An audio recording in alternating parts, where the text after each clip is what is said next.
आपका मेरे चैनल भक्ति का ज्ञान में हार्दिक स्वागत है। आपने अक्सर लोगों को बोलते हुए सुना होगा कि सब मोह माया है, लेकिन सत्य तो यह है कि इस तरह के शब्दों का प्रयोग करने वाले ही माया से परिचित नहीं होते। असल में माया क्या है या माया किसे कहते हैं, यह बहुत कम ही लोग जानते हैं। हालांकि हमारे ग्रंथ हमें बताते हैं कि माया क्या है, लेकिन फिर भी लोगों ने उसके गलत मतलब ही निकाल पाए हैं। इसीलिए आज यह जानना और इसका प्रचार करना बेहद जरूरी है कि असलियत में माया क्या है। माया एक तरह से भ्रम है। माया भौतिक वस्तुएं हैं, पुत्र पुत्रियां, बैंक बैलेंस, जमीन जायदाद हैं, जिसे हम अपना मानते हैं। लेकिन वास्तविकता में सब ये माया है, यह सब भ्रम है। और मोह यानी इनको भोगने वाला लालच हमारे अंदर भरा हुआ है। लेकिन इसका मतलब यह नहीं कि हमें इन सब का इस सांसारिक जीवन में त्याग कर देना चाहिए, बल्कि हमें समझना चाहिए कि यह भौतिक वस्तुएं और सुख सुविधाएं पल भर के लिए होती हैं। अगर यह हमसे छिन जाए तो हमें दुख नहीं होना चाहिए। यह तब होगा जब हम माया और मोह के बंधन को समझें और इसके पीछे न भागें। आप जरा अपने आप को ही देख लीजिए। जब कोई बड़ी कामयाबी, बड़ा घर, खूब सारा पैसा, पुत्र पुत्री आदि जब आपको मिल जाता है तो आप कहते हैं कि सब भगवान ने दिया है। लेकिन जब यही सब चीजें आपके पास नहीं रहती तो आप कहते हैं कि भगवान, ये तूने क्या किया, मुझसे क्या भूल हुई, मुझसे ये सब क्यों छीना। लेकिन ये सब चीजें भगवान ने ही आपको दी हैं और वह ले भी सकता है। और ऐसा भी हो सकता है आपको इसके बदले और ज्यादा दे दे, लेकिन आप नहीं मानेंगे। आप उस चीज की वजह से आप दुखी हो जाएंगे। तब आप ये सोचे कि जब आप इस धरती पर आए थे तब आपके पास कुछ नहीं था, और ये सब आपके साथ जाएगा भी नहीं।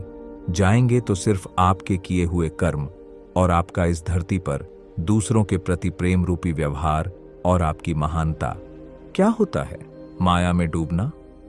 व्यक्ति जब अपनी इंद्रियों को नियंत्रित करने में पूरी तरह असमर्थ हो जाता है, उस समय लोग उसे कहते हैं कि वह इंसान पूरी तरह माया में उलझा हुआ है।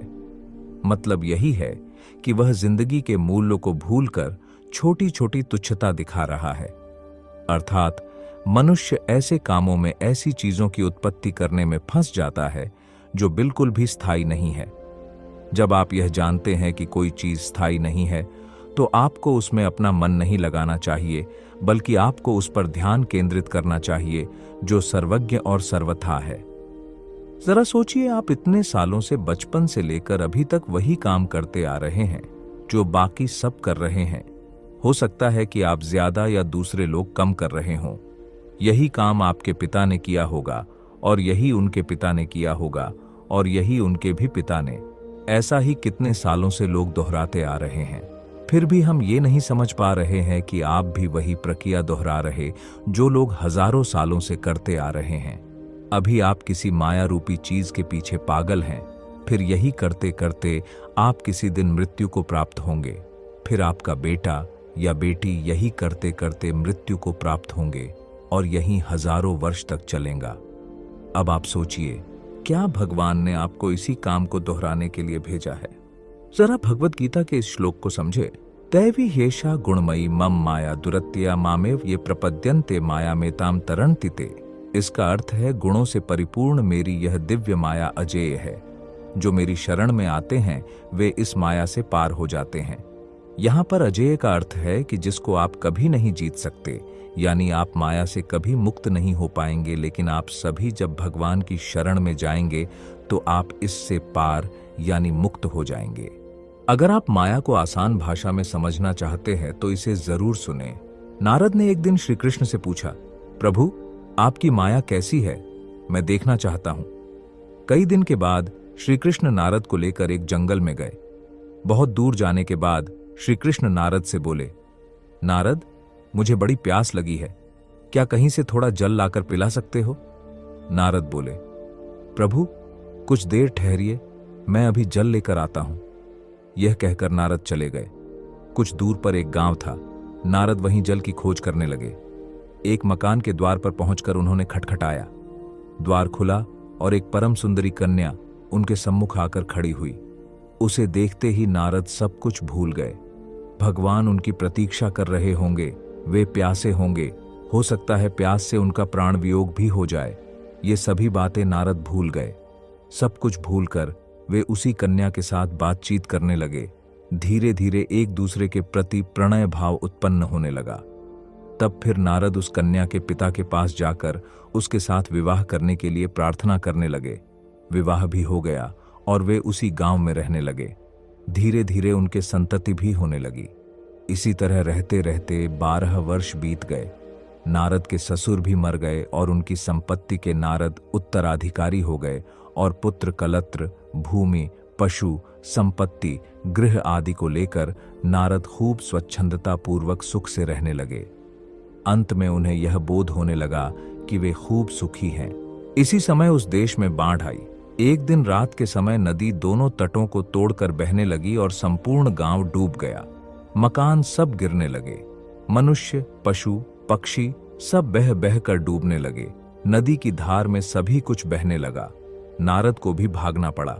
एक हाथ से उन्होंने स्त्री को पकड़ा, दूसरे हाथ से 2 बच्चों को और एक बालक को कंधे पर बिठाकर उस भयंकर नदी को पार करने की चेष्टा करने लगे। कुछ दूर जाने के बाद ही लहरों का वेग बढ़ने लगा। कंधे पर बैठे हुए शिशु की नारद किसी प्रकार रक्षा न कर सके। वह गिरकर तरंगों में बह गया। निराशा और दुख से नारद चीत्कार कर उठे। उसकी रक्षा करने को जाते ही और एक बालक, जिसका हाथ वे पकड़े हुए थे, हाथ से छूट डूब कर मर गया। अपनी पत्नी को वे अपने शरीर की समस्त शक्ति लगाकर पकड़े हुए थे। अंत में तरंगों के वेग से पत्नी भी उनके हाथ से छूट गई और वे स्वयं तट पर गिरकर मिट्टी में लोटपोट होने लगे और बड़े कातर स्वर में विलाप करने लगे। इसी समय मानो किसी ने उनकी पीठ पर कोमल हाथ रखकर कहा, वत्स, कहाँ, जल कहाँ है? तुम जल लेने गए थे, मैं तुम्हारी प्रतीक्षा में हूं। तुम्हें गए हुए आधा घंटा हुआ। आध घंटा? नारद के लिए तो 12 वर्ष बीत चुके थे और आधे घंटे के भीतर ही ये सब दृश्य उनके मन के अंदर से निकल गए। यही माया है। किसी न किसी रूप में हम सब इसी माया के भीतर रहते हैं। माया हमेशा बदलती रहती है। यदि आप इसमें फंसे तो यह आपको आपके अनुसार ही नियंत्रित करना सीख लेती है। जैसे आज ज्यादा पैसे कमाए हैं तो खुशी का अनुभव करते हैं और वही कल कम पैसे कमा पाए तो व्यक्ति दुखी हो जाता है। यह दर्शाता है कि आप माया के जाल में फंस चुके हैं, क्योंकि व्यक्ति को सिर्फ अपने कर्म से खुशी मिलनी चाहिए और अपने प्रयास करने चाहिए। चिंता करना भी स्वाभाविक है, पर सब कुछ होते हुए भी और की इच्छा रखने के लिए रोना तो दुर्भाग्य ही होगा। आपके जीवन की अस्थिरता का मुख्य कारण क्या है?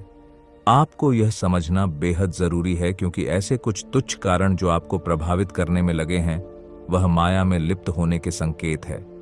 हमेशा बदलती हुई तमाम घटनाएं और आपके आसपास की चीजें ही माया हैं। स्थिरता तब आती है जब आप अपने अंदर किसी ऐसी चीज पर काम करते हैं जो बदल नहीं रही है, जो पूरे समय एक समान रहती है। इसे माया के जाल से बाहर निकलना कहा जाता है।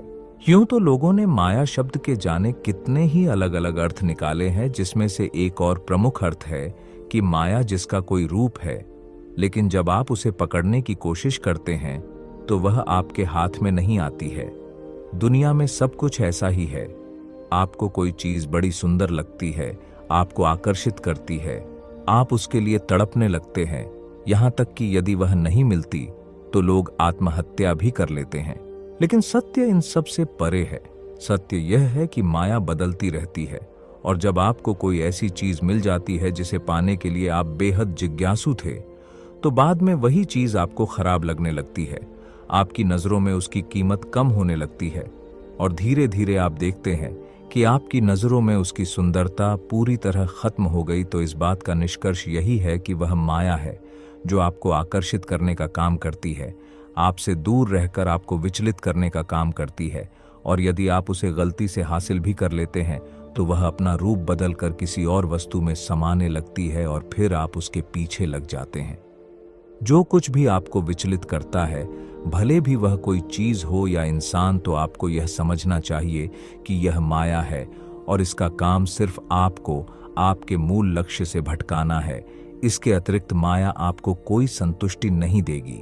यदि आप ऐसा सोचते हैं कि कोई महंगी गाड़ी लेकर आप खुद को संतुष्ट महसूस करेंगे, तो यह आपकी सबसे बड़ी गलतफहमी है।